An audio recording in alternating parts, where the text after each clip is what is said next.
European union అనేటువంటిది Europe దేశాలన్నిటి సమాఖ్య. America దాన్ని తెర వెనక నుండి నడిపిస్తుంది కాదు, తెర ముందు నుంచినే నడిపిస్తుంది. యూరోపియన్ యూనియన్ అంతా అంటే అమెరికా రష్యాని శత్రువుగా చూస్తుంది కాబట్టి యూరోపియన్ యూనియన్ అంతా శత్రువుగా చూడాలని భావిస్తుంది. అయితే యూరోపియన్ యూనియన్లో అంతా అట్లాగ లేరు.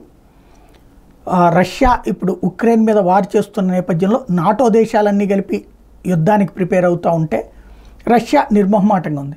అట్లాగే యూరోపియన్ యూనియన్ కూడా నాటోతో జత కలిసి యుద్ధం చేస్తుందా అన్నటువంటి సందేహం ఉంది. అప్పుడు అదే జరిగితే మూడో ప్రపంచ యుద్ధం అయ్యే పరిస్థితి ఉంది. అప్పుడు చైనా, రష్యా, ఉత్తర కొరియా, ఇరాన్ ఒక్కటైతే పెను యుద్ధమే సంభవిస్తుంది. ఈ దశలో కీలకమైనటువంటి concept the European union's foreign policy chief Josep Borrell has admitted that not every member state sees Russia as Europe's most existential threat.